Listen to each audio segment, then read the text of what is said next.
கர்த்தராகிய இயேசு கிறிஸ்துவின் நாமத்தினாலே இந்த ஆராதனைக்கு ஆரம்பமாக நாம் எல்லோரும் தலைகளை வணங்கி மௌன ஜெபம் செய்வோம்.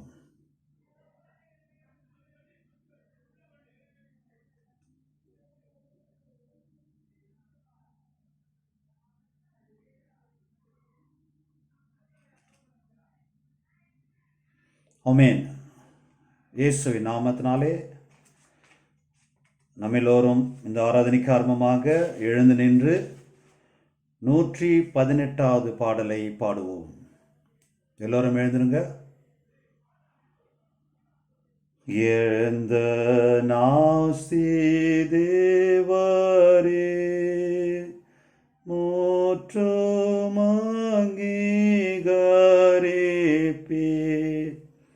புத்தி கல்வியாவையோ சேத்த போல் பிரயோகியோ எல்லாமே உமக்கே சமர்ப்பணமாகுமே. எந்த நாவு இன்பமா ஓமை பாடவோமேன் வா மீட்பின் செய்தி கூறவோ ஏது வாக்கியாருளோ எல்லாமே உமக்கே சமர்ப்பணமாகுமே. எந்தன் கைப்பேரன்பினா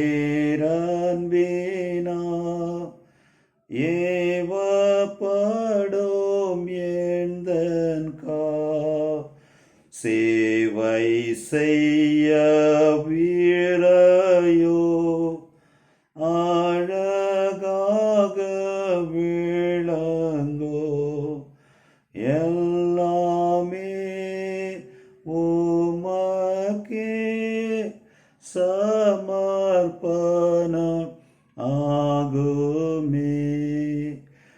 எந்தன் ஜீவ இயேசுவே சொந்தமாக ஆளுமே. எந்தன் காலம் நேரமோ நீர்க்கையாடியாரளோ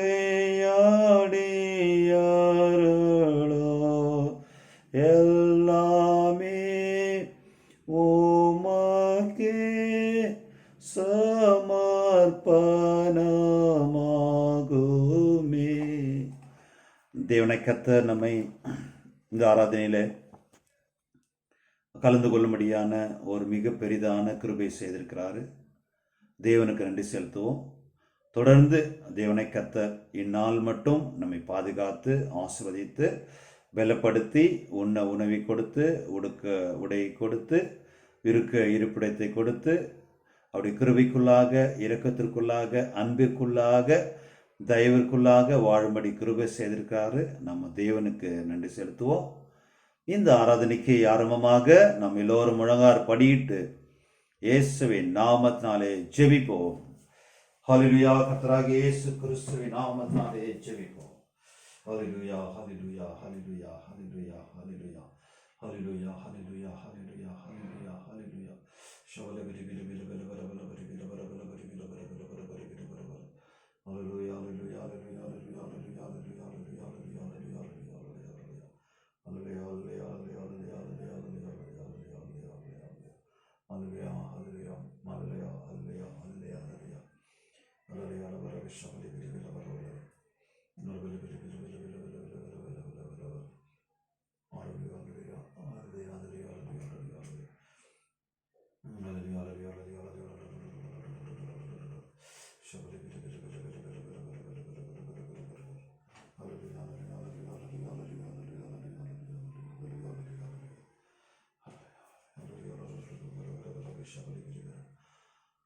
Hallelujah, hallelujah, hallelujah, hallelujah, hallelujah, hallelujah,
ஆமென்.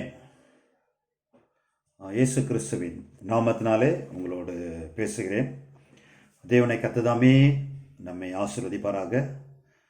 இந்த பரிசுத்தமான ஓய்வு நாளிலே தேவனுடைய வார்த்தைகளை உங்களிடத்திலே நான் சமர்ப்பிக்கிறேன். இன்றைக்கு நாம் பார்க்க போகிறதான, தியானிக்க போகிறதான வேத வசனங்கள் என்னவென்றால், அது சாலமோனுடைய பிரசங்கியாக இருக்கிறது. சாலமோன் பிரசங்கி என்கிறதான ஒரு புத்தகத்தை அவன் எழுதியிருக்கிறான்.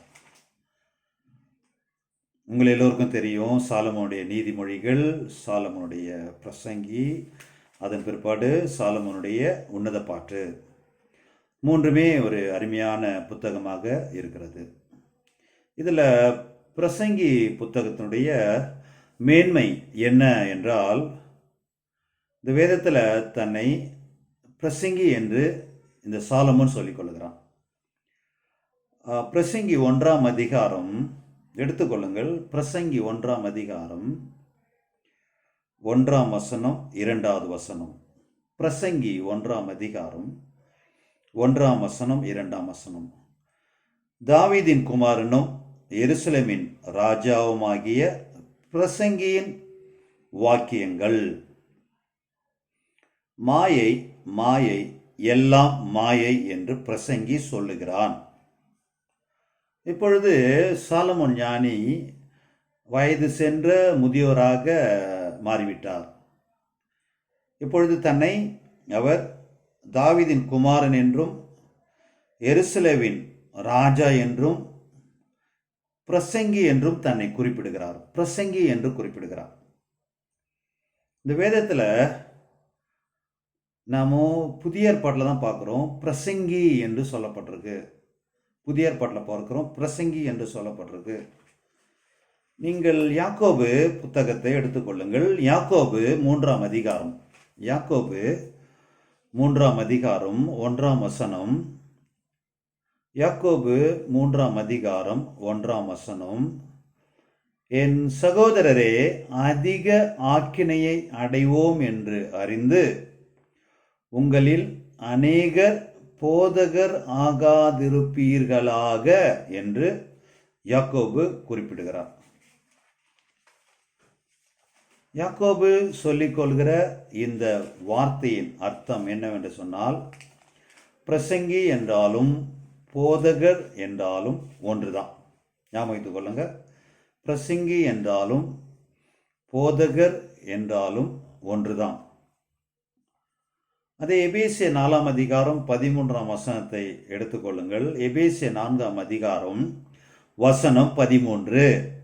அவர் சிலரை அப்போஸ்தலராகவும் சிலரை தீர்க்கதரிசிகளாகவும் சிலரை சுவிசேஷகராகவும் சிலரை மேய்ப்பராகவும் போதகராகவும் ஏற்படுத்தினார். இந்த போதகர், இந்த பிரசங்கி எல்லாமே ஒன்றுதான் என்பதை நீங்கள் மறந்துவிட வேண்டாம். ஆனால் ஒரு ராஜா தன்னை பிரசங்கி என்று கூறிக்கொள்வது எவ்வளோ ஒரு மேன்மையான காரியங்கள் பாருங்க. ஒரு பிரசங்கி என்று சொல்லப்படும் போது, ஒரு போதகர் என்று சொல்லப்படும் போது, அவர்கள் இந்த வேதத்தை மிக தெளிவாக படித்திருக்க வேண்டும். வேதத்தை மிக தெளிவாக படித்து அதற்கான விளக்கத்தை அவர்கள் சரியாக சொல்ல வேண்டும். அப்பொழுது மாத்திரமே அவர்கள் போதகர்களாக, பிரசங்கியாராக அவர்கள் மாற முடியும்.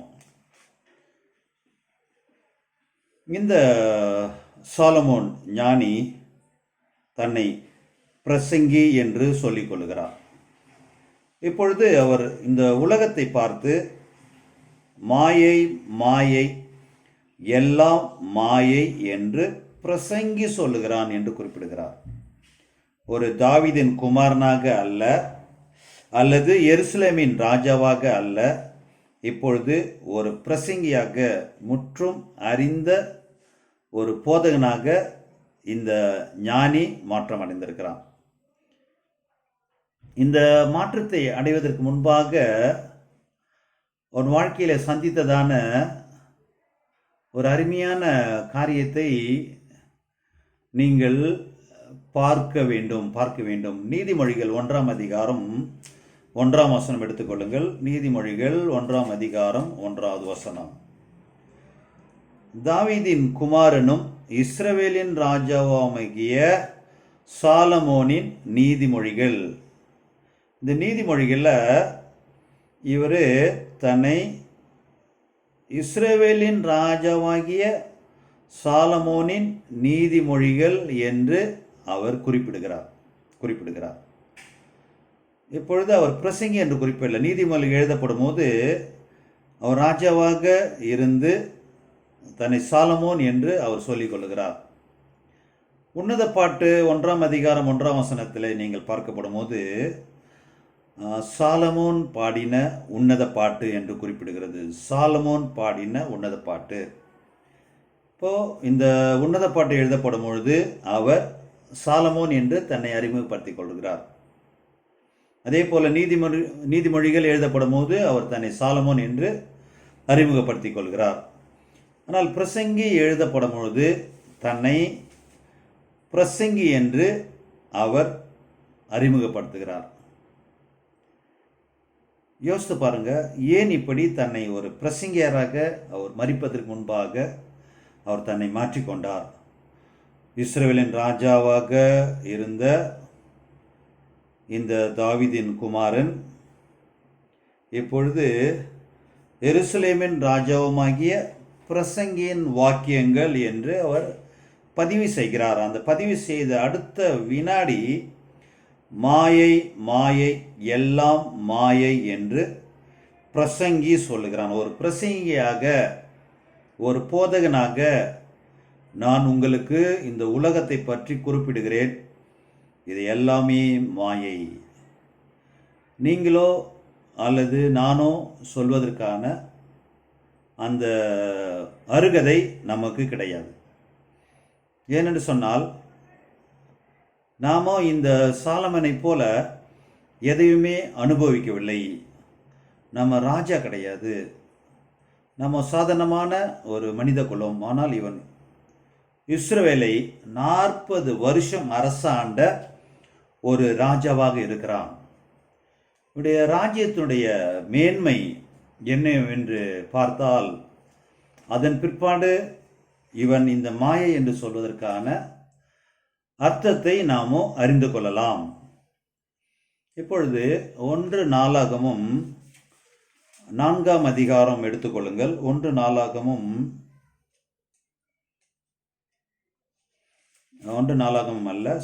1 ராஜாக்கள் 4ஆம் அதிகாரம் எடுத்துக்கொள்ளுங்கள். 1 ராஜாக்கள் 4ஆம் அதிகாரம்.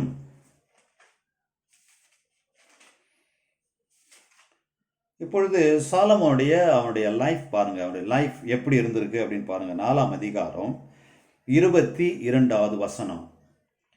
1 ராஜாக்கள் 4ஆம் அதிகாரம் 22வது வசனம் எடுத்துக்கொள்ளுங்கள், படியுங்கள். நாள் ஒன்றிற்கு சாலமோனுக்கு செல்லும் சாப்பாட்டு செலவு 30 மரக்கால் மெல்லிய மாவும் 60 மரக்கால் மாவும் 23 கலைமான்களையும் வெளிமான்களையும் வரையாடுகளையும் கொழுமையான பறவைகளையும் தவிர கொழுக்கப்பட்ட 10 மாடுகளும் மேய்ச்சலிலிருந்து வந்த 20 மாடுகளும் 100 மாடுகளும் ஆகும். ஒரு நாளைக்கு சாலமோனுக்கு செல்லும் சாப்பாட்டு செலவு இவ்வளவு. பாருங்க, 1 கலைமான்கள், வெளிமான்கள், வரையாடுகள், கொழுமையான பறவைகளையும் தவிர கொழுக்கப்பட்ட 10 மாடுகள், மேய்ச்சலிலிருந்து வந்த 20 மாடுகள், 100 ஆடுகளும் ஆகும். இதில் நம்மில் எத்தனை பேர் கலைமான்களை பார்த்துருக்கீங்க? வெளிமான்களை பார்த்துருக்குறோம், வரையாடுகளை பார்த்துருக்குறோம். யோசித்து பாருங்க. இந்த வேதத்தில் இந்த வரையாடுகளை குறித்து சொல்லப்படும் பொழுது யோபு புத்தகத்தில் ஒரு சரியான ஒரு பதிவு ஒன்று இருக்கு. யோபு புத்தகம், யோபினுடைய புத்தகம் 39ஆம் அதிகாரம் 1ஆம் வசனம் எடுத்துக்கொள்ளுங்கள். 39ஆம் அதிகாரம் 1வது வசனம். வரையாடுகள் ஈனும் காலத்தை அறிவாயோ, மான்கள் குட்டி போடுகிறதை கவனித்தாயோ என்று யோபு பதிவு செய்கிறார். வரையாடுகள் ஈனும் காலத்தை யாராலும் அறிய முடியாது. நான் கூட ஆரம்ப காலகட்டத்தில் நம்முடைய ப்ரீச்சர்கள், மலேசியாவில் வந்து ப்ரீச்சர்கள், நம்முடைய தைவான்லேருந்து வந்த ப்ரீச்சர்கள், நம்முடைய ஐஏ சேர்மன்கள், இவங்களாம் வரப்படும்போது நான் அவர்களோடு கூட செல்வேன். ஒரு 20 வருஷத்துக்கு முன்பாக நான் மொழிபெயர்ப்பாளராக அவர்களோடு கூட செல்வேன். அப்பொழுது மூணார் பகுதிக்கு செல்லப்படும் பொழுது அந்த மூணாருடைய மிக உயர்ந்தமான ஒரு மலை பகுதியில் தான் இந்த வரையாடுகள் காணப்படும். இந்த வரையாடுகள் நம்மை பார்த்த உடனே எல்லாமே ஓடிவிடும். அப்பேற்பட்ட இந்த வரையாடுகள் ஈனும் காலத்தை நீ அறிவாயோ என்று தேவன் யோபை பார்த்து கேட்கிறார்.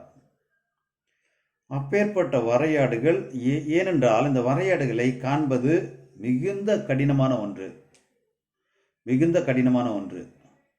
ஆனால் இந்த சாலமோன் என்கிறதான இந்த ராஜாவுக்கு ஒவ்வொரு நாளும், நன்றாக ஞாபகம் வைத்துக் கொள்ளுங்க, ஒவ்வொரு நாளும் கலைமான்கள், வெளிமான்கள், வரையாடுகள், கொழுமையான பறவைகள் தவிர கொழுக்கப்பட்ட 10 மாடுகள் மேய்ச்சலிலிருந்து வந்த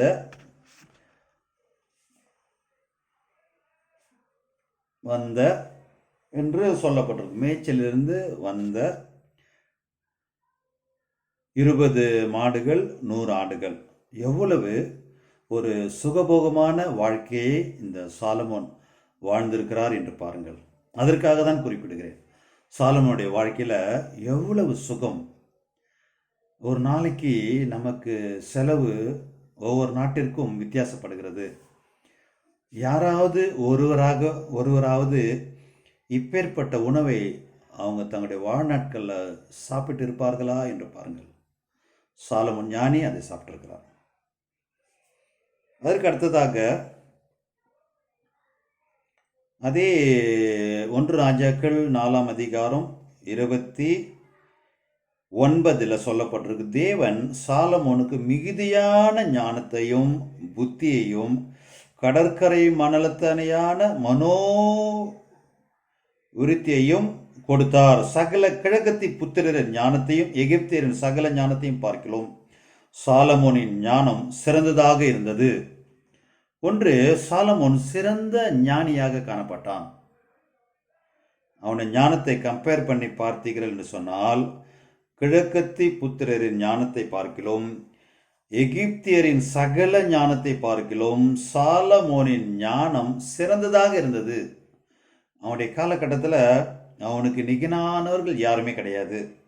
அதே அதிகாரம் 34 சொல்லப்பட்டிருக்கு. சாலமோனின் ஞானத்தை குறித்து கேள்விப்பட்ட பூமியின் சகல ராஜாக்களிலும் நானா ஜாதியான ஜனங்களும் அவனுடைய ஞானத்தை கேட்கிறதற்கு வந்தார்கள் என்று சொல்லப்பட்டிருக்கு. ஞாபகம் வைத்துக் கொள்ளுங்க. சாலமோனுடைய ஞானத்தை கேட்க, சாலமோனின் ஞானத்தை குறித்து கேள்விப்பட்ட பூமியின் சகல ராஜாக்கள் சாதாரணமான ஜனங்கள் கிடையாது. அவங்க எல்லாருமே உலகத்திலே அரசாண்ட ராஜாக்கள். அந்த காலத்தில் ராஜாக்கள் அரசாண்டு இருக்கிறார்கள். அப்பேற்பட்ட ராஜாக்கள் சாலமோனின் ஞானத்தை குறித்து கேள்விப்பட்டு அந்த ஞானத்தை கேட்க வந்தார்கள். அப்பேற்பட்டதான சிறந்த ஞானி சாலமோன் ஞானி. அதே அதிகாரத்தில் 1 ராஜாக்கள் 4ஆம் அதிகாரம் 32ஆம் வசனத்தில் அவன் 3000 நீதிமொழிகளை சொன்னான். அவனுடைய பாட்டுகள் 1005. ஞாபகம் வைத்துக் கொள்ளுங்க. சாலமோனுடைய நீதிமொழிகள் 3000, அவன் எழுதின பாட்டுகள் 1005. சங்கீதம் இருக்கு பாருங்க. சங்கீதம் மொத்தம் 150 தான். ஆனால் சாலமோனுடைய பாட்டுகள் 1005. லீபனோனில் இருக்கிற கேதுரு மரங்கள் முதற்கொண்டு சுவரில் முளைக்கிற ஈசோப்பு பூண்டு வரைக்கும் உள்ள மர முதலிய தாவரங்களை குறித்தும் மிருகங்கள், பறவைகள், ஊரும் பிராணிகள், மச்சங்கள் ஆகிய இவைகளை குறித்தும் வாக்கியம் சொன்னான். அவனுடைய ஞானத்திற்கு இந்த உலகத்தில் இருக்கிற எல்லாவற்றையும் குறித்தும் அவன் பாடல் எழுதியிருக்கிறான், நீதிமொழிகளை சொல்லியிருக்கிறான். ஏன் இதை குறிப்பிடுகிறேன் என்று சொன்னால், சாலமோனை போல சிறந்த ஞானி இந்த வேதத்தில் வேற யாருமே கிடையாது. அப்பேற்பட்ட ஞானி தான் மாயை மாயை எல்லாம் மாயை என்று அந்த பிரசங்கி சொல்கிறான், சாலமன் ஞானி சொல்லுகிறான். அவன் சாப்பிட்ட சாப்பாடு, அவன் வாழ்ந்த வாழ்க்கை யாருமே வாழவில்லை. ஒரு உதாரணத்திற்கு நம்ம மீண்டுமாக அதே ராஜாக்கள் புத்தகத்தில் 11ஆம் அதிகாரத்தை நாம் பார்ப்போம். 1 ராஜாக்கள் 11ஆம் அதிகாரம் சொல்லப்பட்டிருக்கு. 3ஆம் வசனம் எடுத்தவர்கள் படியுங்கள். 1 ராஜாக்கள் 11ஆம் அதிகாரம் 3வது வசனம். அவனுக்கு பிரபுக்கள் குலமான 700 மனையாட்டிகளும் 300 மறுமனையாட்டிகளும் இருந்தார்கள். அவனுடைய ஸ்திரீகள் அவன் இருதயத்தை வழுவி போக பண்ணினார்கள்.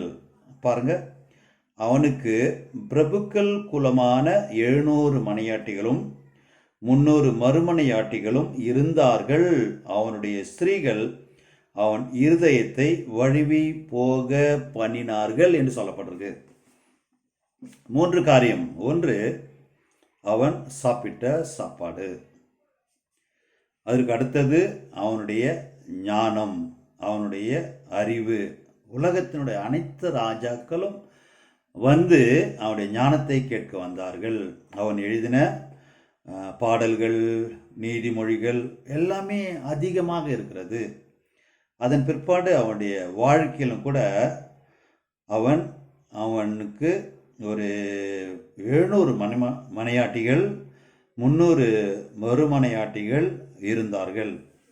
யோசித்து பாருங்க, அவன் வாழ்க்கையை எப்படியெல்லாம் அனுபவித்திருப்பான் என்று பாருங்கள். இவனை போல யாருமே அனுபவிக்க முடியாது.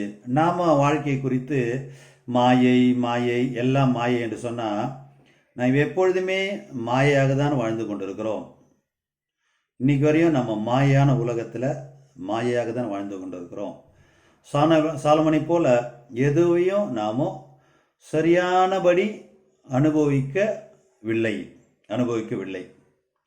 இப்பொழுது சாலமோன் வயது சென்றவனாக மாறிவிட்டான். மரணம் அவனை நெருங்கி கொண்டிருக்கு. சாலமோனுக்கு மரணம் நெருங்கிவிட்டது. இப்பொழுது சாலமோன் தன்னை ஒரு பிரசங்கியாராக உணர்கிறான். இந்த உலகத்திற்கு கடைசியாக ஒரு நல்ல செய்தியை சொல்ல வேண்டும் என்று விரும்புகிறான். தான் மரிப்பதற்கு முன்பாக இந்த உலகத்திற்கு ஒரு நல்ல செய்தி அவன் சொல்ல வேண்டும் என்று அவன் விரும்புகிறான். அந்த செய்தியினுடைய தொகுப்பு தான் பிரசங்கி 12 அதிகாரங்கள். அதில் முதல் அதிகாரத்தில் 2ஆம் வசனத்தில் மாயை மாயை எல்லாம் மாயை என்று பிரசங்கி சொல்லுகிறான். சொல்லிட்டு இப்பொழுது அவன் என்ன குறிப்பிடுறான் அப்படின்னு பார்த்தீங்கன்னா, 13ஆம் வசனத்தில், பிரசங்கி 1ஆம் அதிகாரம் 13ஆம் வசனத்தில், வானத்தின் கீழ் நடப்பதெல்லாம் ஞானமாய் விசாரித்து ஆராய்ச்சி செய்கிறதற்கு என் மனதை பிரயோகம் பண்ணினேன். மனுபுத்திரர் இந்த கடும் தொல்லையில் அடிபடும்படிக்கு தேவன் அதை அவர்களுக்கு நியமித்திருக்கிறார் என்று சொல்கிறான். இப்பொழுது சாலமோன் ஞானிக்கு கொஞ்சம் புத்தி வருது. வாழ்க்கை என்றால் என்ன, வாழ்க்கையினுடைய யதார்த்தம் எப்படி இருக்க வேண்டும் என்று அவன் முடிவு செய்கிறான். இதுதான் வாழ்க்கை. அப்போது நம்ம இதற்கு முன்பாக வாழ்ந்ததெல்லாம் வாழ்க்கை அல்ல, இது எல்லாமே மாயையாக இருக்கிறது. இப்பொழுது நான் மரிக்கப் போகிறேன், அதுதான் நிஜம். என் வாழ்க்கையில் நிஜம் என்று சொன்னால் நான் மரணம் அடைய போவது தான் நிஜமாக இருக்கிறது. அப்படி என்றால் சாலமோனுடைய ஞானம், அவன் சாப்பிட்ட சாப்பாடு, அவன் உடுத்தின உடை, அவன் வாழ்ந்த வாழ்க்கை எல்லாமே இப்பொழுது மாயையாக மாறுகிறது. இப்பொழுது அவன் குறிப்பிடுகிறான், வானத்தின் கீழே நடப்பதையெல்லாம் ஞானமாய் விசாரித்து ஆராய்ச்சி செய்தேன், அது என் மனதுக்கு சரியாக படவில்லை. மனுபுத்திரர் இந்த கடும் தொல்லையில் அடிபடும்படிக்கு தேவன் அதை அவர்களுக்கு நியமித்திருக்கிறார். ஆக தேவனாகிய கர்த்தர் மனுஷன் பாடுபடும்படியாக, உபத்திரப்படும்படியாக, துன்பப்படும்படியாக, தனிமைப்படுத்தப்பட்டு வாழும்படியாக தேவன் இதை நியமித்திருக்கிறார் என்று குறிப்பிடுகிறான். அதனால் இதை நீங்கள் மனதில் வைத்துக் கொள்ளுங்கள். 2ஆம் அதிகாரம் 16 படிங்க. இப்பொழுது பிரசங்கி 2ஆம் அதிகாரம் 16வது வசனம். பிரசங்கி 2ஆம் அதிகாரம் 16வது வசனம். இதை நான் பார்ப்போம் என்று சொன்னால் 15-16 படிக்கிறேன். மூடனுக்கு சம்பவிக்கிறது போல எனக்கும் சம்பவிக்கிறதே.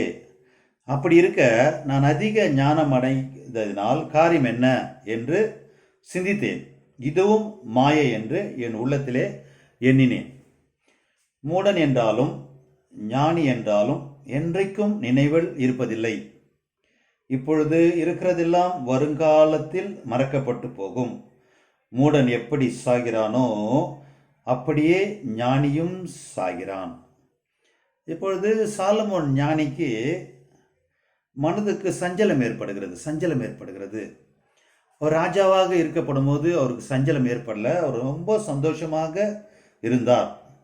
அதற்கான ஒரு வசனத்தை இங்கே நாம் பார்ப்போம். பிரசங்கி 2ஆம் அதிகாரம் 10ஆம் வசனம். என் கண்கள் இச்சித்தவைகளில் ஒன்றையும் நான் அவைகளுக்கு தடை பண்ணவில்லை. என் இருதயத்துக்கு ஒரு சந்தோஷத்தையும் நான் வேண்டாம் என்று விளக்கவில்லை. நான் செய்த முயற்சிகள் எல்லாம் என் மனம் மகிழ்ச்சி கொண்டிருந்தது. இதுவே என் பிரயாசங்கள் எல்லாவற்றிலும் எனக்கு வந்த பலன் என்று சாலமோன் ஞானி குறிப்பிடுகிறார். பாருங்க, அவர் எதையெல்லாம் விரும்பினாரோ, அவர் கண்கள் எதையெல்லாம் இச்சித்ததோ எல்லாவற்றையும் அவர் பெற்றுக்கொண்டார். அவர் இருதயத்துக்கு ஒரு சந்தோஷத்தையும் அவர் வேண்டாம் என்றே சொல்லவில்லை. எல்லாமே அவருக்கு கிடைத்தது. தேவன் எல்லாவற்றையும் வாய்க்க பண்ணிவிட்டு இப்பொழுது அவர் மரண காலத்தில் அவர் யோசிக்கிறாரு. அவர் சொல்லுகிறது என்னவென்றால், மூடன் எப்படி சாகிறானோ அப்படியே ஞானியும் சாகிறான். அப்போ இந்த வாழ்க்கையில் நான் சம்பாதித்த ஞானத்தினால என்ன பிரயோஜனம் இருக்கு? நான் சாப்பிட்ட சாப்பாட்டினால என்ன பிரயோஜனம் இருக்கு? நான் அரசாங்கத்தில் ராஜாவாக வாழ்ந்த வாழ்க்கையினுடைய யதார்த்தம் என்ன? எதற்காக நான் ராஜாவாக மாறினேன்? என்னை எப்படி அவர்கள் அடக்கம் செய்கிறார்களோ அப்படியே ஒரு ஏழையும் ஒரு முட்டாளையும் அடக்கம் செய்கிறார்கள். மரணத்தில் நானும் முட்டாளும் ஒன்றாக மாறிவிட்டோம் என்று குறிப்பிடுகிறார். மரணம் உன்னை சரிசமமாக்குகிறது. மரணத்தில் மேன்மையானவர்கள் என்று கிடையாது. மரணத்தில் மேன்மையானவர்கள், உயர்ந்தவர்கள் என்று கிடையாது. எல்லாரையும் இந்த பூமிக்கு கீழே தான் அவர்கள் புதைக்கிறார்கள். எங்கள் நாட்டில் கூட, இந்தியாவில் கூட நம்முடைய ஷாஜகான் அவருடைய மனைவிக்கு மும்தாஜ் மகால் ஒன்று கட்டினார். மாளிகை தான் பெருசாக கட்டினாரே தவிர அந்த அவருடைய மனைவியாகிய ஷாஜகானை அவர் மண்ணில் தான் புதைத்தார். ஞாபகம் வைத்துக் கொள்ளுங்க. இதெல்லாம் மேன்மை இருக்கு. அறிவாளிக்கு ஒரு மேன்மை என்ன? ராஜாவுடைய மேன்மை என்ன? படித்தவனுடைய மேன்மை என்ன? பண சம்பாதித்தனுடைய மேன்மை என்ன? சுகபோகமாய் வாழ்ந்தவுடைய மேன்மை என்ன? ஞானி குறிப்பிடுகிறார், நான் குறிப்பிடவில்லை. மூடனுக்கு சம்பவிக்கிறது போல எனக்கும் சம்பவித்தது. அவரால் ஏற்றுக்கொள்ள முடியவில்லை. அவருக்கு ஏற்படுகிற அதை அவரால் ஏற்றுக்கொள்ள முடியவில்லை. ஏற்றுக்கொள்ளாதபடினால இவர் கடைசி காலத்தில் இவருடைய ஞானம், இவருடைய புத்தி எல்லாவற்றையும் இவர் வெறுக்க ஆரம்பித்து இது எல்லாமே மாயை என்று சொல்கிறார். மாயை என்று அவர் சொல்கிறார் என்று நாம் பார்க்கிறோம். அதனால இந்த உலகம் மாயை நோக்கி பிரயாணப்படுகிறது. இந்த வாழ்க்கை மாயை என்பதை உணரும்படியான ஒரு சந்தர்ப்பத்தை தேவனை கர்த்தர் நமக்கு கொடுத்திருக்கிறார். 24 மணி நேரமும் உழைப்பு, பிரயாணம், தன்னுடைய மனைவி, தன்னுடைய பிள்ளைகள், தன்னுடைய சபை எல்லாவற்றையும் விட்டு பணம் சம்பாதிக்க வேண்டும், புகழ் அடைய வேண்டும், பதவியை அடைய வேண்டும் என்கிறதான ஒரே குறிக்கோளோடு மனுஷன் அலைந்து கொண்டே இருக்கிறான். அப்பேற்பட்ட மனிதர்களுக்கு சாலமோன் ஞானி ஒரு புத்தி சொல்கிறார். 2ஆம் அதிகாரம்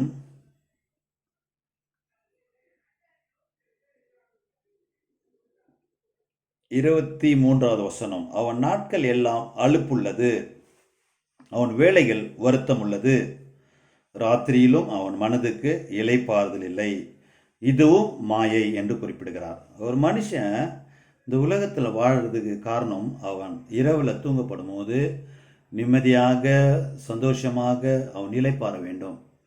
ஆனால் அவன் இளைப்பாறுதல் கிடையாது, அவன் சமாதானத்தை இழந்து விடுகிறான். வருத்தப்பட்டு பாரம் சுமக்கிறவர்களே, நீங்கள் எல்லாரும் என்னிடத்தில் வாருங்கள், நான் உங்களுக்கு இளைப்பாறுதல் தருவேன் என்று சொல்லி இயேசு கிறிஸ்து பதிவு செய்கிறார். ஆக இயேசு கிறிஸ்து சொல்கிறார், என்னுடைய சமாதானத்தை நான் உங்களுக்கு தருகிறேன் என்று சொல்லி, என்னுடைய சமாதானத்தையே நான் உங்களுக்கு தருகிறேன், உங்கள் இருதயம் கலங்காமல் இருப்பதாக. இயேசு கிறிஸ்துடைய வார்த்தை பாருங்க, ஒரு தேவனுடைய வார்த்தை பாருங்க, ஒரு ராஜாவுடைய வார்த்தை பாருங்க. தேவனுக்கு முடிவில்லை, ராஜாவுக்கு முடிவு வந்து விட்டது. பிறக்க ஒரு காலம் உண்டு, இறக்க ஒரு காலம் உண்டு, அழ ஒரு காலம் உண்டு, நகைக்க ஒரு காலம் உண்டு, புலம்ப ஒரு காலம் உண்டு, நடனம் பண்ண ஒரு காலம் உண்டு. இப்போ ஜனங்க புலம்ப ஆரம்பிச்சிருக்காங்க. இப்பொழுது எருமை எப்படி புலம்பினாரோ, இந்த வேதத்தில் 66 புத்தகத்தில் புலம்பல் என்கிறதான ஒரு புத்தகம் இருக்கு. அதுபோல் எல்லா நாடுகளும், நாட்டினுடைய ராஜாக்களும், அரசர்களும், உயர் அதிகாரிகளும், பெரிய பெரிய பிஸ்னஸ் மேனும், சாதாரணமான குடிமக்களும் கூட புலம்ப ஆரம்பிச்சிருக்காங்க.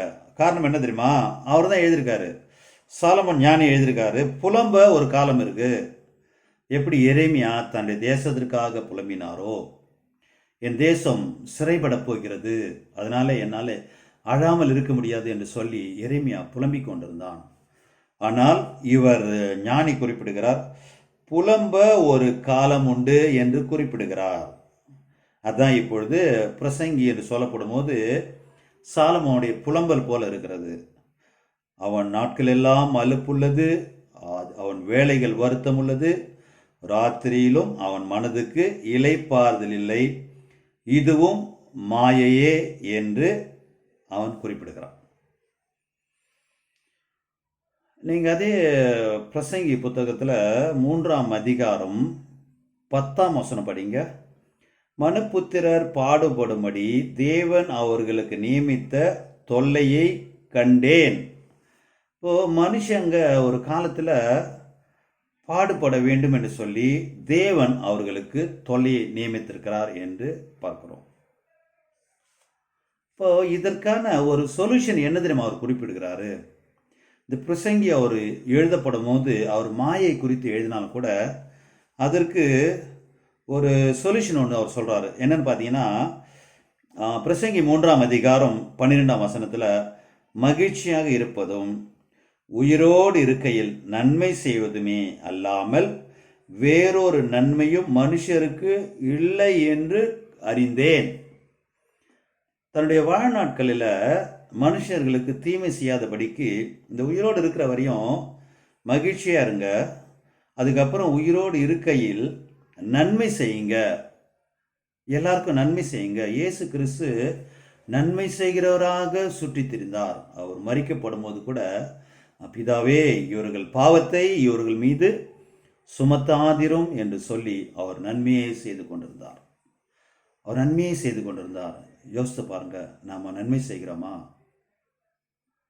சாலமோன் ஞானி கடைசி காலத்தில் சொல்கிறார், நன்மை செய்யுங்க, மகிழ்ச்சியா இருங்க, உயிரோடு இருக்கையில் நன்மை செய்யுங்க, வேறொரு நன்மையும் மனுஷருக்கு இல்லை என்று நான் அறிந்தேன் என்று அவர் குறிப்பிடுகிறார்.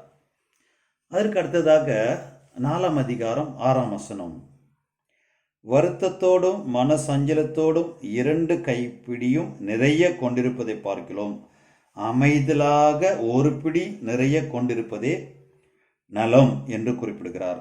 இந்த வாழ்நாட்களில் மனுஷர்கள் அதிக வருத்தம், அதிக மனசஞ்சலத்தோடு அவர் நிறைய சாப்பிடுவதை பார்க்கிலும் அமைதியாக ஒரு கைப்பிடி நிறைய கொண்டிருப்பதே நலம் என்று அவர் குறிப்பிடுகிறார். ஏன் இப்படி குறிப்பிடுகிறார் என்று சொன்னால், 5ஆம் அதிகாரம், பிரசங்கி 5ஆம் அதிகாரம் 15ஆம் வசனத்தில் சொல்லப்பட்டிருக்கு, தன் தாயின் கர்ப்பத்திலிருந்து நிர்வாணியாக வந்தான், வந்தது போலவே நிர்வாணியாக திரும்ப போவான். அவன் தன் பிரயாசத்தினால் உண்டான பலன் ஒன்றையும் தன் கையிலே எடுத்துக்கொண்டு போவதில்லை. அவன் வந்த பிரகாரமே போகிறான். இதுவும் கொடுமையான தீங்கு. அவன் காற்றுக்கு பிரயாசப்பட்டதினால் அவனுக்கு லாபம் என்ன? என்ன லாபம்? நீ வாழ்ந்த வாழ்நாட்கள் முழுவதுமாக 60 வருஷமோ 70 வருஷமோ 80 வருஷமோ நீ எல்லாமே காற்றுக்கு பிரயாசப்படுகிறாய் என்று குறிப்பிடுகிறார். நிர்வாணியாக வந்தாய், வந்தது போலவே நிர்வாணியாக திரும்ப போகிறாய். இதுல மாற்று கருத்து கிடையாது. நீ இந்த உலகத்தில் சம்பாதித்த ஒன்றையும் உன்னுடைய கையிலே நீ எடுத்துக்கொண்டு செல்ல முடியாது என்று குறிப்பிடுகிறார். ஞாபகம் வைத்துக் கொள்ளுங்க, இந்த உலகத்தில் சம்பாதித்த ஒன்றையும் நீங்கள் கொண்டு போவதில்லை. பின்பு எதற்காக இவ்வளவு பிரயாசப்படுறீங்க என்று தெரியல. பின்பு எதற்காக நாமோ இவ்வளவு பிரயாசப்படுகிறோம்? யோசித்து பாருங்க. எதற்காக பிரயாசப்படுகிறோம்? யாருக்காக சம்பாதிக்கிறோம்? யாருக்காக அதை வைத்து விட்டு போக போகிறோம் என்று புரியல. அவர் அதான் குறிப்பிடுகிறாரு. எப்படி அவன் நிர்வாணமாக வந்தானோ, ஒன்றும் கையிலிருந்து கொண்டு வராதபடிக்கு அப்படியே நிர்வாணமாக அவன் செல்ல போகிறான் என்று குறிப்பிடுகிறார். இது அவர் தன்னுடைய வாழ்நாட்களில் அவர் அறிந்து கொண்ட, புரிந்து கொண்ட ஒன்றாக இருக்கிறது. ஆக 6ஆம் அதிகாரம் 12ஆம் வசனம் குறிப்பிடுகிறது. எடுத்துக்கொள்ளுங்கள், 6ஆம் அதிகாரம் 12ஆம் வசனம். நிழலை போன்ற மாயையான தன் ஜீவ காலத்தை போக்கும் மனுஷனுக்கு இந்த ஜீவனில் நன்மை இன்னதென்று அறிந்தவன் யார்? தனக்கு பின்பு சூரியனுக்கு கீழே சம்பவிக்கும் காரியம் இன்னதென்று மனுஷனுக்கு அறிவிப்பவன் யார் என்று குறிப்பிடுகிறார். இந்த வாழ்நாட்கள் என்று சொல்லப்படும் போது இது மாயையான ஒரு நிழலை போல இருக்கு. வாழ்நாள் நிழலை போல இருக்கு. மாயை என்றாலே ஒன்றும் கிடையாது, நிழல் என்றாலும் ஒன்றும் கிடையாது. ஆக இந்த வாழ்நாள் ஒரு நிழலை போல இருக்கிறது, மாயையாக இருக்கிறது என்று அவர் குறிப்பிடுகிறார். இந்த ராஜா ஒரு முடிவுக்கு வருகிறார். அந்த முடிவு என்ன என்று பார்த்தீங்கன்னா, அதற்கு ஒரு சொல்யூஷன் தராரு.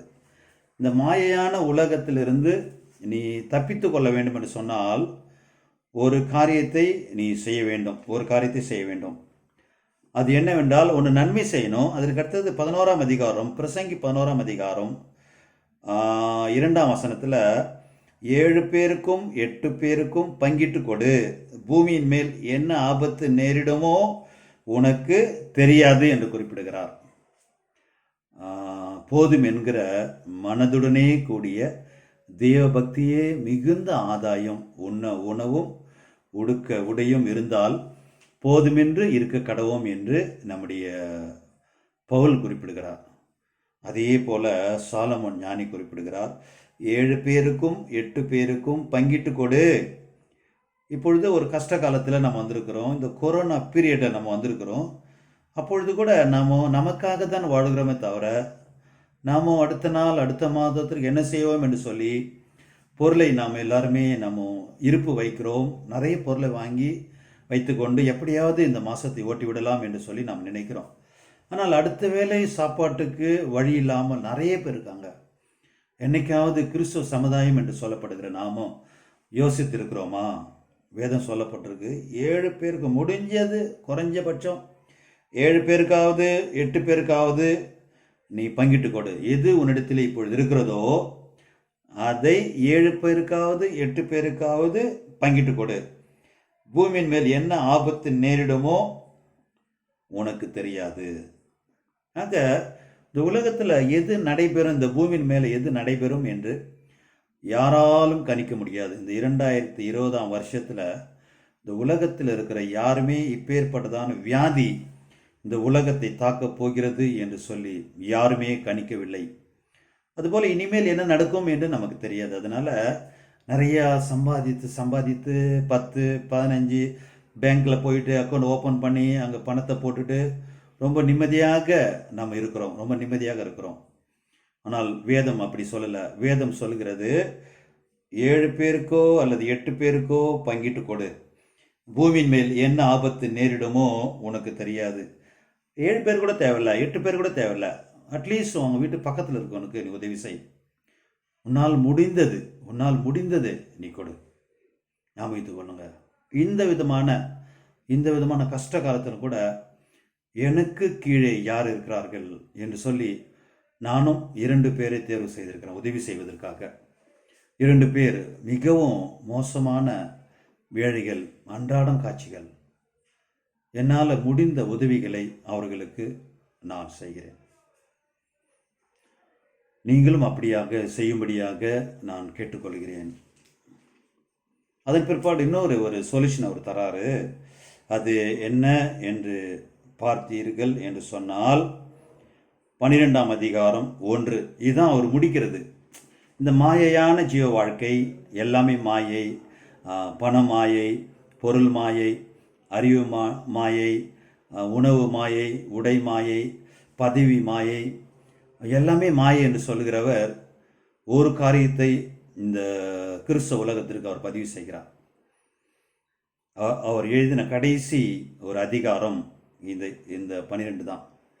1ஆம் வசனம், நீ உன் வாலிப பிரயாயத்திலே உன் சிருஷ்டிகரை நினை, தீங்கு நாட்கள் வராததற்கு முன்னும். இப்பொழுது நாம் தீங்கு நாளுக்குள்ளே இருக்கிறோம்.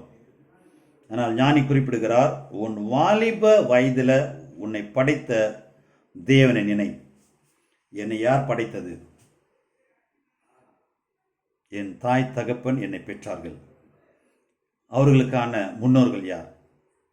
அவர்களை படைத்தது யார் என்று சொல்லி, நீ இப்பொழுதாவது இந்த ஒரு காலகட்டத்தில் நீ உன் வாலிப பிரயாயத்திலே உன் சிருஷ்டிகரை நினை, தீங்கு நாட்கள் வராததற்கு முன்னும், எனக்கு பிரியமானவைகள் அல்ல என்று சொல்லும் வருஷங்கள் சேராததற்கு முன்னும், சூரியனும் வெளிச்சமும் சந்திரனும் நட்சத்திரங்களும் அந்தகாரப்படாததற்கு முன்னும், மழைக்கு பின் மேகங்கள் திரும்ப திரும்ப வராததற்கு முன்னும், வீட்டு காவலாளிகள் தள்ளாடி பலசாலிகள் கூனிப்போ, எந்திரம் அரைக்கிறவர் கொஞ்சமானதிலே ஓய்ந்து பலகனி வழியாய் பார்க்கிறவர் இருண்டு போகாததற்கு முன்னும், எந்திர சத்தம் தாழ்ந்ததினாலே தெருவாசலின் கதவுகள் அடைப்பட்டு குருவியின் சத்தத்துக்கும் எழுந்திருக்க வேண்டியதாகி கீதவாத்திய கன்னிகைகள் எல்லாம் அடங்கி போகாததற்கு முன்னும், மேட்டுக்காக அச்சம் உண்டாகி வழியிலே பயங்கள் தோன்றி வாதுமை மரம் பூத்து வெட்டுக்கிளியும் பாரமாகி பசித்தீவனும் அற்று போகாததற்கு முன்னும், மனுஷன் தன் நித்திய வீட்டுக்கு போகிறதுனாலே துக்கம் கொண்டாடுகிறவர்கள் வீதியிலே தெரியாததற்கு முன்னும், வெள்ளிக்கு கயிறு கட்டுவிட்டு பொற்கினி நசுங்கி ஊற்றின் அருகே சால் உடைந்து துறவண்டையிலே உருளை நொறுங்கி இவ்விதமாய் மண்ணானது தான் முன்னிருந்த பூமிக்கு திரும்பி ஆவி தன்னை தந்த தேவனிடத்திற்கு மறுபடியும் போகாததற்கு முன்னும், அவரை உன் வாலிப பிரயாயத்திலே நினை, மாயை மாயை எல்லாம் மாயை என்று பிரசங்கி சொல்கிறான். அவருடைய சொல்யூஷன் என்ன? அவர் எதை சொல்ல விரும்பினார்? இந்த 12 அதிகாரத்தினுடைய முடிவில் அவர் என்ன சொல்ல விரும்பினார் என்றால், வாலிப வயதில் கர்த்தராகிய இயேசு கிறிஸ்துவை நினை. வயதான பிற்பாடு, ரிட்டையர்ட் ஆன பிற்பாடு, உன்னை அரசாங்கமோ இந்த இராணுவமோ எந்த துறைகளும் ஐடி டிபார்ட்மெண்ட் எல்லா டிபார்ட்மெண்ட்டும் உன்னை வேண்டாம் என்று சொன்ன பிற்பாடு ஊழியத்துக்கு வர்றது, ஊழியம் செய்யறது விரும்பினா அதை தேவன் ஏற்றுக்கொள்வது கிடையாது. உன் வாலிப பிரயாயத்தில் உன் சிருஷ்டிகரை நினை, தீங்கு நாட்கள் வரப்போகிறது, இன்னும் பெரிய பெரிய தீங்கு நாட்கள் வரப்போகிறதாக இருக்கிறபடினால உன் வாலிப பிரயாசத்தில் நீ வாலிபனாக இருக்கப்படும் போதே அவரை நினை என்று சொல்கிறார். இந்த 9ஆம் வசனம் 11ஆம் அதிகாரம் 9ஆம் வசனத்தில், வாலிபனே உன் இளமையில் சந்தோஷப்படு, உன் வாலிப நாட்களில் உன் இருதயம் உன்னை பூரிப்பாக்கட்டும், உன் நெஞ்சின் வழிகளிலும் உன் கண்ணின் காட்சிகளிலும் நட. ஆனாலும் இவை எல்லாவற்றின் நிமித்தம் தேவன் உன்னை நியாயத்திலே கொண்டு வந்து நிறுத்துவார் என்று அறி என்று சொல்லுகிறார். அவர் இந்த உலகத்தில் எல்லா காரியத்தையும் தேவன் நியாயத்திற்க போகிறார் என்று குறிப்பிடுகிறார். அதன் பிற்பாடு 8ஆம் வசனம் சொல்லப்பட்டிருக்கு, மனுஷன் அநேக வருஷம் ஜீவித்தாலும் அவைகள் எல்லாம் மகிழ்ச்சியா இருந்தாலும் அவன் இருளின் நாட்களையும் நினைக்க வேண்டும். அவைகள் அநேகமாக இருக்கும், வந்து சம்பவிப்பதெல்லாம் மாயையே. அப்போ இருளின் நாட்கள் ஒன்று இருக்கிறது. என்றைக்குமே நாம் புரிந்து கொள்ளவும், என்றைக்குமே இந்த உலகம் மிக சந்தோஷமாக, மிக சமாதானமாக, இன்பத்தோடு அப்படியே இந்த உலகம் போய்கொண்டே இருக்கும் என்று சொல்லி நீங்கள் யாரும் தப்பு கணக்கு போட வேண்டாம். தேவன் ராஜாக்களை தள்ளி ராஜாக்களை ஏற்படுத்துகிறவர். இங்கே சொல்லப்படுறது, நீ இருளின் நாட்களையும் நினைக்க வேண்டும், அவைகள் அநேகமாக இருக்கும், வந்து சம்பவிப்பதெல்லாம் மாயே என்று குறிப்பிட்டதான சாலமோன் ஞானி இப்பொழுது கடைசியில் ஒரு காரியத்தை மனித குலத்துக்கு வைக்கிறார். பிரசங்கி 12ஆம் அதிகாரம் 13ஆம் வசனம், காரியத்தின் கடை தொகையை கேட்போமாக, தேவனுக்கு பயந்து அவர் கற்பனைகளை கைக்கொள், எல்லா மனுஷர் மேலும் விழுந்த கடமை இதுவே.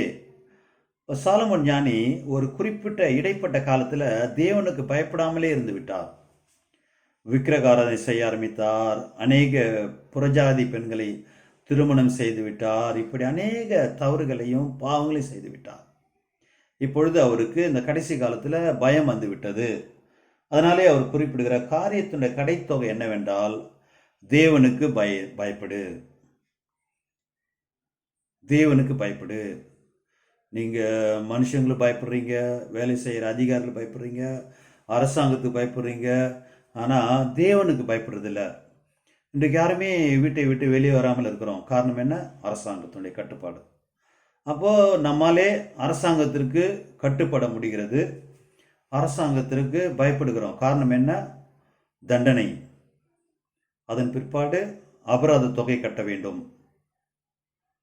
அபராத தொகை கட்ட வேண்டும், தண்டனை கிடைக்கும் என்று நீங்கள் பயப்படுறீங்க. அதனால் யாரும் வெளியே வர்றதில்லை. ஆனால் வேதம் சொல்லப்பட்டிருக்கு, தேவனுக்கு பயப்படு, தேவனுக்கு பயப்படு. இப்போ இந்த உலகமே ஒரு மனுஷனை தண்டிக்கிறது என்று சொன்னால் தேவனு கண்டிப்பாக தண்டிப்பார். யார் தேவனுக்கு பயப்படவில்லையோ அவர்கள் எல்லோரையும் தேவன் தண்டிப்பார்.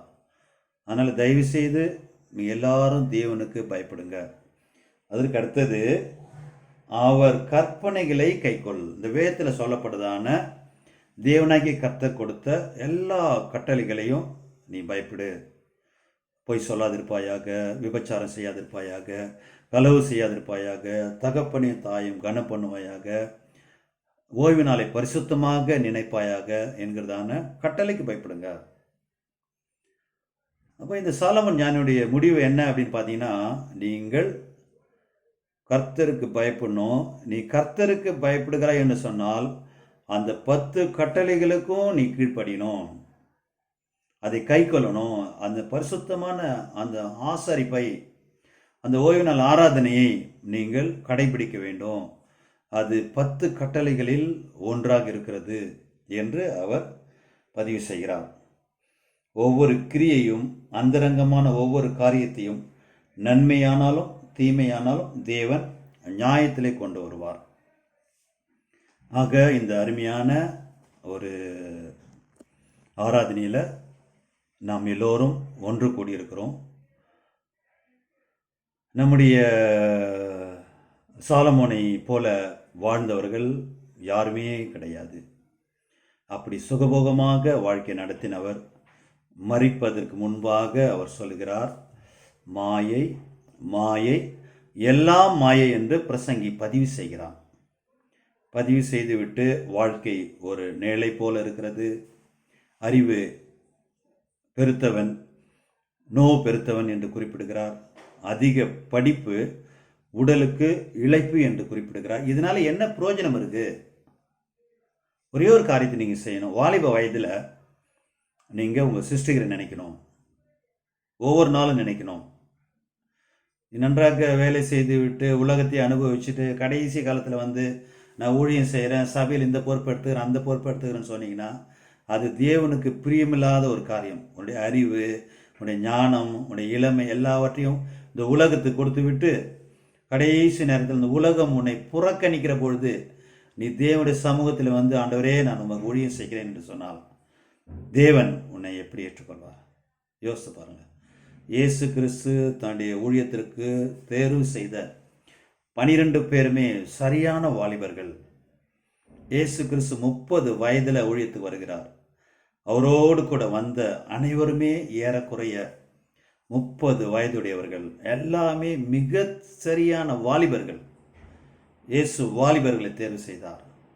அதன் பிற்பாடு அப்போஸ்தலனாகிய பவுல் சரியான வாலிபன், தீமோத்தேயு ஒரு வாலிபன், தீத்து ஒரு வாலிபன், பர்னபா ஒரு வாலிபன், சீலா ஒரு வாலிபன், எல்லாருமே வாலிபர்கள். ஆக உன் வாலிப பிராயத்தில் உன்னை படைத்த அந்த தேவனை நினை. தேவனுக்கு பயப்படு, அவருடைய கட்டளைகளை கடைப்பிடி. இது எல்லா மனுஷர் மேலும் விழுந்த ஒரு கடமையாக இருக்கிறது. தேவனை கர்த்தர் நம்மை ஆசீர்வதிப்பாராக. ஆமேன். இந்த ஆராதனைக்கு முடிவாக நாம் எல்லோரும் எழுந்து நிற்போம். ஒரு பாடலை பாடி இந்த ஆராதனையை நிறைவுக்கு கொண்டு வருவோம். இந்த ஆராதனைக்கு முடிவாக நாம் எல்லோரும் எழுந்து நின்று பாடல் எண் 177 பாடுவோம். 177. யாரும் உங்களுடைய இருக்கையிலே அமர்ந்திருக்க வேண்டாம், தயவு செய்து எழுந்திருங்க. இப்பொழுது 177 பாடலை பாடுவோம். தீவினை செய்யாதே மாசோதனையில்,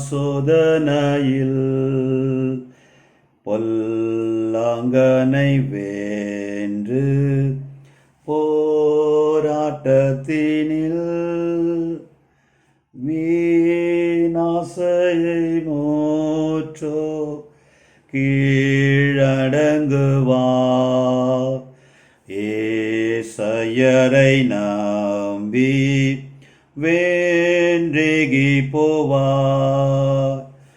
ஆற்றி தேற்றியே காப்பா நீத்தமுதவி செய்வா. மீட்பர் பெலனையீவா ஜெயம் தந்திடுவா. வீண் வார்த்தை பேசாமல் வீண் தோழரையும் சேராமலே நீக்கி நல்வழியிலோ நீஞ்சுக்கமும் அன்போ சற்றேனுமிடா. ஏசையரை நம்பி வேன்றேகி போவார். ஆற்றி தேற்றியே காப்பா நீத்தமுதவி செய்வா. மீட்பர் பெலனையீவா ஜெயம் தந்திடுவா. மெய் விசுவாசத்திலே வேண்டுகினேந்தா. போர்க்கிடம் பெற்றேன்றோம் பேர் வாழ்வடைவா. மானேஸ்வரின் பல சாந்தி செல்லுவா. ஏசையரை நம்பி வேன்றேகி போவா. ஆற்றி தேற்றியே காப்பா நீத்தமுதவி செய்வா. மீட்பர் பெலனையீவா ஜெயம் தந்திடுவா. இப்பொழுது நாம் ஜெபத்திற்குள்ளாக கடந்து செல்ல போகிறோம். தேவனை கர்த்தர் இம்மட்டுமாக பாதுகாத்த தேவன் தொடர்ந்து நம்மை பாதுகாப்பார். அதனால் எதை குறித்தும் நீங்கள் கவலைப்பட தேவையில்லை. இந்த பூமியில் வாழ்கிற ஒவ்வொரு நாளும் மகிழ்ச்சியாக இருங்க, நன்மை செய்யுங்க. 8 பேருக்கும் 7 பேருக்கும் உங்களிடத்தில் உள்ளதை பகிர்ந்து கொடுங்கள். அல்லது ஒருவருக்காவது இந்த இந்த கோவிட்-19 இந்த பீரியடில் நீங்கள் ஒருவருக்காவது உதவி செய்திருக்கீங்களா? யோசித்து பாருங்கள். வேதம் சொல்லப்பட்டிருக்கு, 7 பேருக்காவது 8 பேருக்காவது பகிர்ந்து கொடு. இந்த பூமியில் எது நடைபெறுமோ அது உனக்கு தெரியாது என்று சொல்லப்பட்டிருக்கு. ஆனால் அட்லீஸ்ட் ஒருவருக்காவது நீங்கள் உதவி செய்யவில்லை என்று சொன்னால், நான் உதவி செய்யவில்லை என்று சொன்னால், நாம் கிறிஸ்தவர்களாக இருப்பதற்கான அந்த தகுதி இழந்து விடுவோம். தயவு செய்து இந்த காலகட்டத்தில் உங்களுடைய மனதுக்குள்ளாக நம்மை விட யார் ஏழையாக இருக்கிறார்கள், நம்மாலே எவ்வளோ உதவி செய்ய முடியும், குறைஞ்சபட்சம் அதிகமாக சொல்லவில்லை, குறைந்தபட்சம் ஏதாவது ஒரு உதவி செய்யுங்க.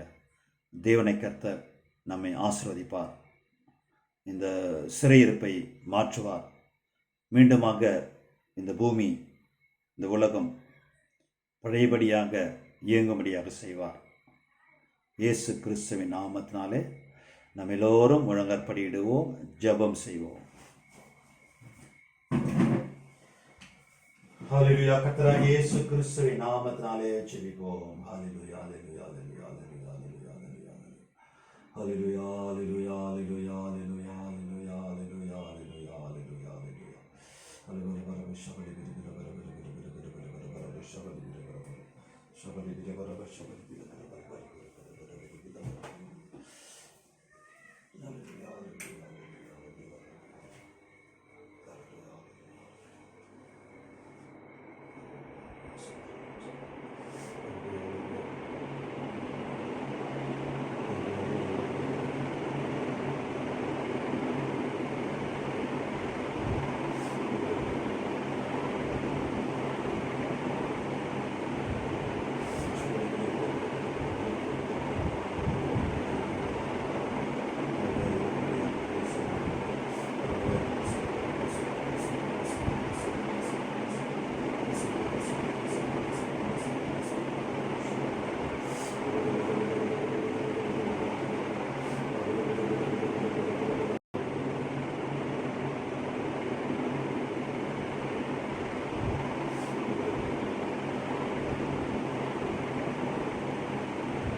ஆமென். Lord's prayer. பரமண்டலத்தில் இருக்கிற எங்கள் பிதாவே, நாமம் பரிசுத்தப்படுவதாக, ராஜ்யம் வருவதாக, சித்தம் பரமண்டலத்திலே செய்யப்படுவது போல பூமியிலே செய்யப்படுவதாக. மேலும் வேண்டிய ஆகாரத்தை எங்கள் பிரணாளிகளுக்கு நாம் மன்னிக்கிறது போல எங்கள் பிரணாளி எங்கள் சோதனைக்கு பிரவேசிக்காமல் தீவிரந்து ரசிக்கப்படும் ராஜ்யமும் வல்லமையும் மகிமையும் என்றென்றும் தேவையில்லை. ஆமென்.